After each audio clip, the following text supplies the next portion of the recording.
Hello साथियों, welcome to planet 4। आप सभी को टीम विक्रम का नमस्कार। डॉलर साम्राज्य के खिलाफ चीन ने अब असली तांडव शुरू कर दिया है और यही कारण है कि अमेरिका चीन के खिलाफ खुलकर कोई बड़ा कदम नहीं उठा रहा है, जैसे उसने भारत के खिलाफ उठाए थे। भारत को एक तरीके से अमेरिका ने बुली कर दिया था, लेकिन अमेरिका चीन को कभी बुली नहीं कर पाया, बल्कि हमेशा चीन को रिस्पेक्ट की नजरों से देखता रहा है, क्योंकि चीन के पास ऐसे ऐसे हथियार हैं जिनकी मदद से वो बिना एक गोली चलाए और बिना बारूद बिखेरे अमेरिका को तहस नहस कर सकता है। और इसका पहला वार अमेरिकी डॉलर के खिलाफ चीन की तरफ से बेहद हाई लेवल पर शुरू हो चुका है।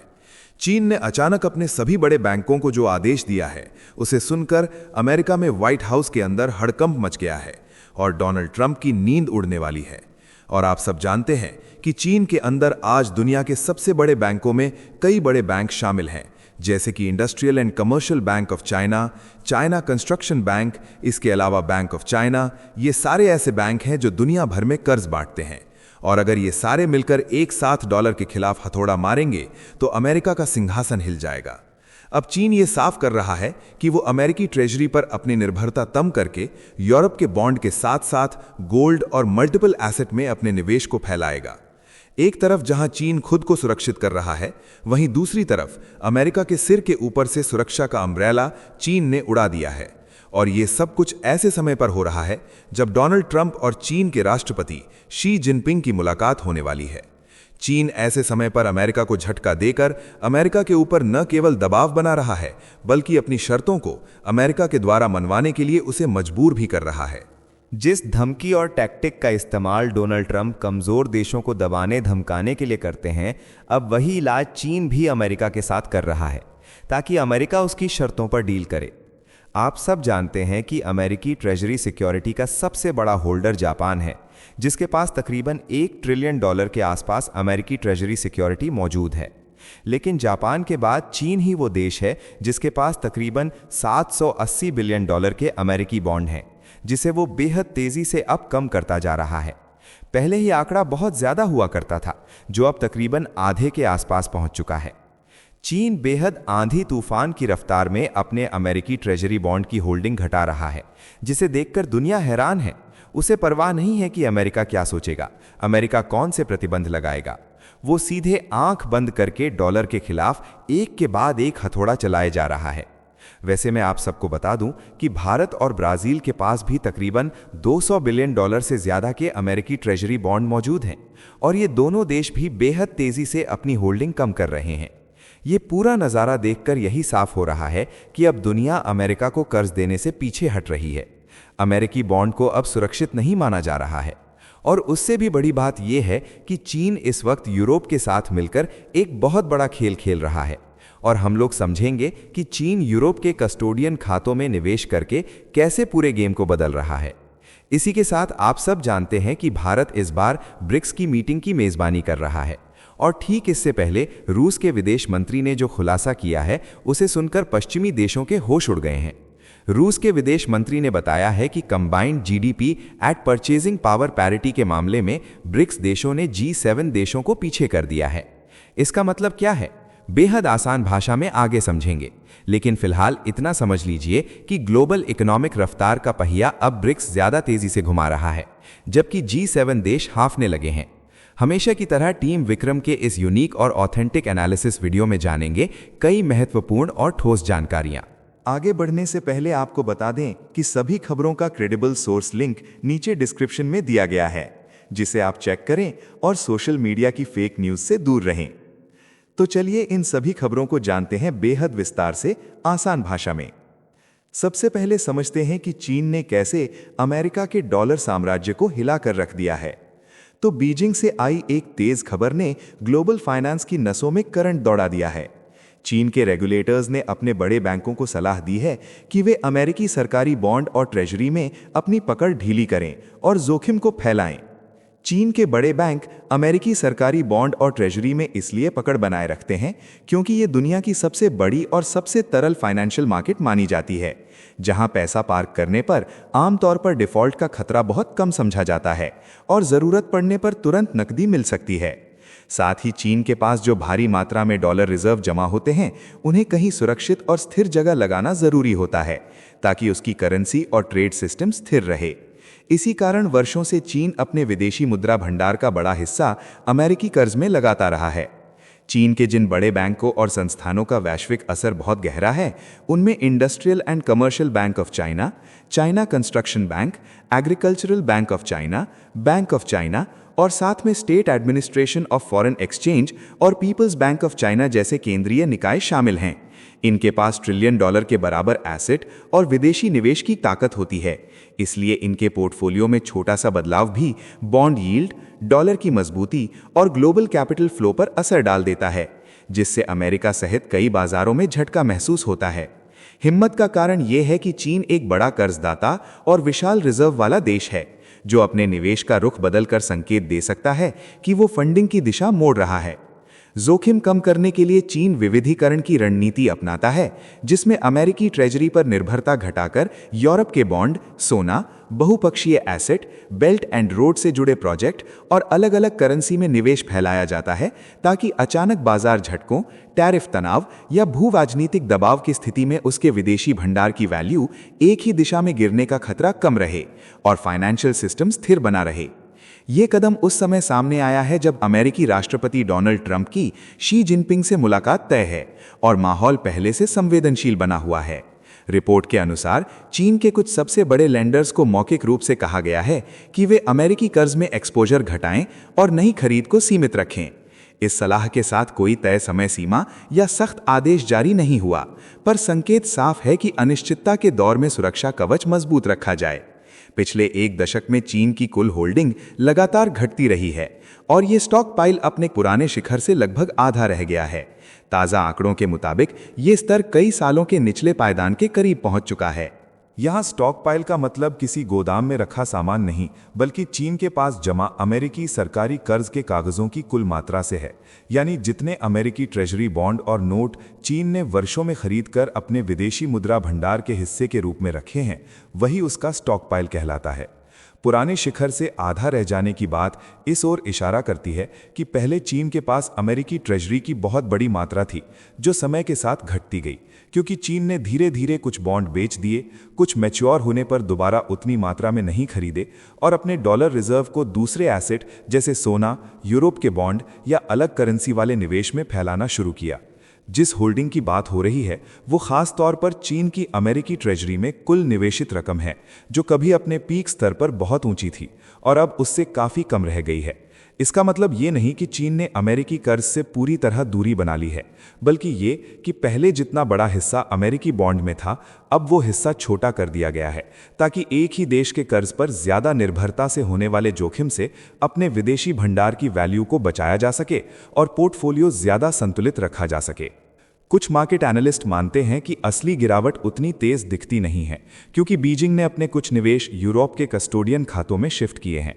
बेल्जियम जैसे केंद्रों में ट्रेजरी होल्डिंग का तेजी से बढ़ना इसी कड़ी का संकेत माना जा रहा है।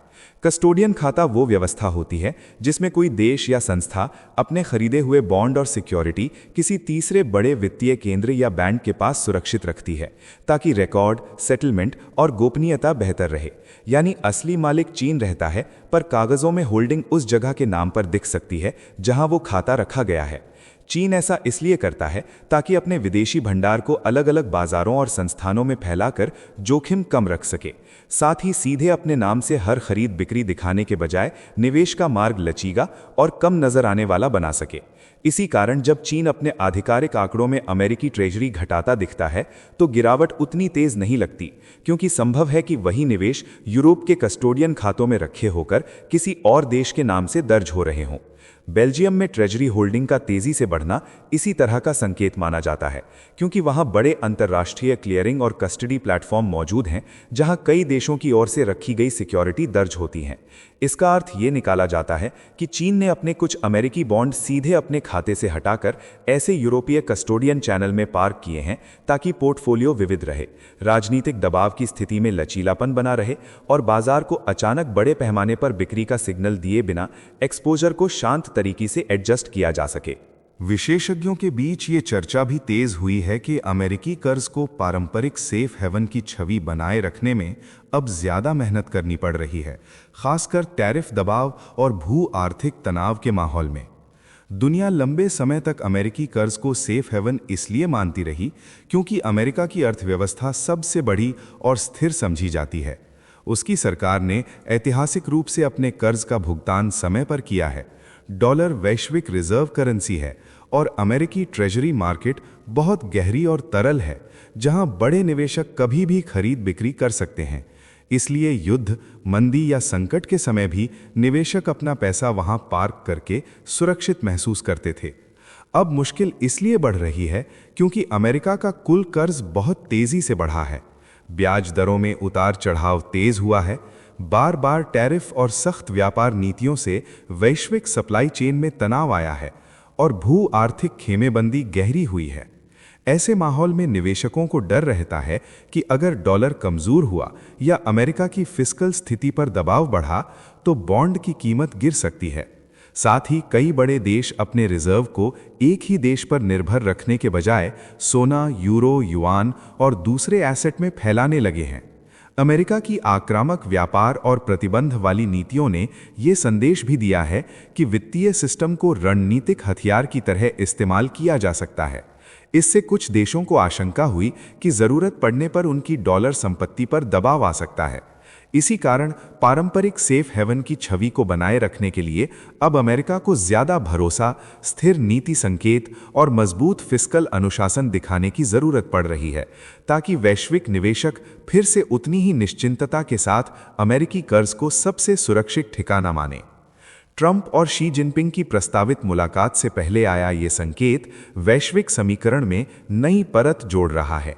बीजिंग का संदेश ये बताता है कि चीन अपने फाइनेंशियल सिस्टम को अचानक झटकों से बचाने के लिए पोर्टफोलियो का संतुलन बदल रहा है और जोखिम को कई दिशाओं में बांट रहा है। पीपल्स बैंक ऑफ चाइना और नेशनल फाइनेंशियल रेगुलेटरी एडमिनिस्ट्रेशन की तरफ से तुरंत प्रतिक्रिया सामने नहीं आई, पर बाजार ने इशारा पकड़ लिया है। विश्लेषकों का मानना है कि ये कदम बातचीत की मेज पर चीन को अतिरिक्त लीवरेज देता है और निवेशकों को याद दिलाता है कि वैश्विक बॉन्ड मार्केट में हर हलचल का असर दूर तक जाता है। साथियों, आगे बढ़ने से पहले आप सभी को बता दूं कि दुनिया भर की 100 से ज्यादा खबरें रोज शाम 9 बजे जीत चिल्स चैनल पर एक साथ मिलती हैं। डिस्क्रिप्शन में लिंक मौजूद है। अब जानते हैं कि रूस के राष्ट्रपति ने ब्रिक्स देशों को लेकर कौन सा चौंकाने वाला खुलासा किया। तो रूस के विदेश मंत्री सर्गेई लावरोव ने साफ कहा कि वैश्विक आर्थिक ताकत का तराजू तेजी से बदल रहा है। ब्रिक्स देशों का संयुक्त सकल घरेलू उत्पाद क्रय शक्ति समता यानी combined gross domestic product at purchasing power parity के आधार पर G7 से आगे निकल चुका है। उन्होंने इस बदलाव को अटल और स्थायी प्रक्रिया बताया। सकल घरेलू उत्पाद क्रय शक्ति समता का मतलब ये देखना होता है कि अपने देश के अंदर लोगों के पास जो पैसा है उससे वे असल में कितनी चीजें खरीद पाते हैं। मान लो एक ही रकम से अमेरिका में सिर्फ एक थैला सामान आता है, उसी रकम से भारत या दूसरे ब्रिक्स देश में 2 या 3 थैले भर जाते हैं। क्योंकि यहाँ चीजें सस्ती हैं, इसलिए कागज पर पैसा कम दिखने के बाद भी जमीन पर खरीदने की ताकत ज्यादा होती है। जब कहा जाता है कि ब्रिक्स का संयुक्त आकार इस आधार पर G7 से आगे है, तो सीधा मतलब ये है कि ब्रिक्स देशों के लोग और बाजार मिलकर अपने अपने देशों के अंदर ज्यादा सामान बनाते हैं, ज्यादा खरीदते हैं और ज्यादा कामकाज चलता है। मान लो किसी फैक्ट्री को एक मशीन, मजदूरी और कच्चा माल चाहिए। अमेरिका में वही सब चीजें महंगी हैं, इसलिए उतने ही पैसे में कम माल बनता है, जबकि भारत या दूसरे ब्रिक्स देशों में मजदूरी, किराया और कई सेवाएं सस्ती होती हैं, इसलिए उतने ही पैसे में ज्यादा माल तैयार हो जाता है और लोग उसी रकम से ज्यादा चीजें खरीद भी लेते हैं। इसका मतलब ये नहीं कि ब्रिक्स देशों के पास सच में ज्यादा डॉलर आ गए, बल्कि ये दिखाता है कि अपने देश के अंदर वही रकम ज्यादा दूर तक काम कर रही है, यानी उत्पादन भी ज्यादा, खपत भी ज्यादा और बाजार में गतिविधि भी ज्यादा। इसलिए क्रय शक्ति समता बताती है कि जमीन पर किस समूह की अर्थव्यवस्था कितनी फैल कर काम कर रही है, भले ही अंतर्राष्ट्रीय बाजार में डॉलर के हिसाब से उनकी कमाई कम दिखाई दे। अब तस्वीर ये संकेत देती है कि विकास की असली रफ्तार उभरती अर्थव्यवस्थाओं के पास है और वैश्विक मांग, उत्पादन और उपभोग का बड़ा हिस्सा एशिया, अफ्रीका और लैटिन अमेरिका की ओर शिफ्ट हो रहा है। लावरोव के अनुसार दुनिया पुराने विश्व व्यवस्था को बचाने की जद्दोजहद में फंसी हुई है, जहां अमेरिकी डॉलर और अंतर्राष्ट्रीय संस्थानों का दबदबा लंबे समय से बना रहा। लावरोव की बात का संकेत ये है कि वे पश्चिमी देशों की उस सोच पर तंज कर रहे हैं जिसमें दशकों से वैश्विक अर्थव्यवस्था और नियमों का केंद्र अमेरिका और उसके सहयोगी रहे, जहां डॉलर मुख्य मुद्रा बना रहा और अंतर्राष्ट्रीय संस्थान जैसे IMF, वर्ल्ड बैंक और WTO की नीतियों पर भी पश्चिम का असर ज्यादा दिखता रहा। अब जब एशिया, अफ्रीका और लैटिन अमेरिका के कई देश तेज विकास, बड़ा उत्पादन और विशाल बाजार के साथ नए आर्थिक केंद्र बनकर उभर रहे हैं, तो पुरानी व्यवस्था अपने प्रभाव को बचाए रखने की कोशिश करती नजर आती है। लावरोव दरअसल ये संदेश देना चाहते हैं कि जमीन पर जो असली ग्रोथ और मांग बन रही है वो अब सिर्फ पश्चिम तक सीमित नहीं रही, बल्कि ब्रिक्स जैसे समूहों में भी आर्थिक वजन तेजी से बढ़ रहा है। इसलिए दुनिया को पुराने नजरिए की पट्टी हटाकर ये स्वीकार करना होगा कि शक्ति संतुलन बहुध्रुवीय दिशा में जा रहा है, जहां फैसले और नियम केवल एक धड़े के मुताबिक तय नहीं होंगे, बल्कि अलग अलग क्षेत्रीय ताकतें भी वैश्विक एजेंडा और व्यापारिक ढांचे को आकार देने में बराबर की भूमिका चाहेंगी। अब नए आर्थिक केंद्र तेज विकास दर और बड़े परिणाम दिखा रहे हैं, जिससे पुराना ढांचा हिलता हुआ नजर आ रहा है। लावरोव ने कहा कि पश्चिमी देश टैरिफ, प्रतिबंध और सीधे रोक के जरिए इस परिवर्तन की रफ्तार को थामने की कोशिश कर रहे हैं। उन्होंने रूस यूक्रेन संघर्ष का जिक्र करते हुए बताया कि रूस ने समाधान के लिए अमेरिकी प्रस्तावों पर सहमति दिखाई, फिर भी यूरोप के कई शासन तंत्रों में रूस विरोधी माहौल तेज बना हुआ है। ऊर्जा मार्गों पर नियंत्रण की होड़, नॉर्ड स्ट्रीम और तुर्क स्ट्रीम जैसे पाइपलाइन रूट्स पर खींचतान वैश्विक राजनीति को और तीखा बना रही है। रूस का रुख खुला सहयोग बनाए रखने का है, जहां भारत, चीन, इंडोनेशिया और ब्राजील जैसे देश बहुपक्षीय साझेदारी को आगे बढ़ा रहे हैं, जबकि अमेरिकी नीतियां रास्ते में कृत्रिम बाधाएं खड़ी करती दिख रही हैं। इस वीडियो में फिलहाल इतना ही। जाने से पहले वीडियो को लाइक करके चैनल को सब्सक्राइब कर लें ताकि हमारी नेक्स्ट वीडियो आप तक आसानी से पहुंचे, और साथ ही हमें सपोर्ट करने के लिए नीचे ज्वाइन बटन पर क्लिक करके हमारे चैनल का मेंबरशिप ज्वाइन कर सकते हैं। टीम विक्रम जल्द हाजिर होंगे एक और नई अपडेट के साथ। आपका दिन मंगलमय हो। धन्यवाद।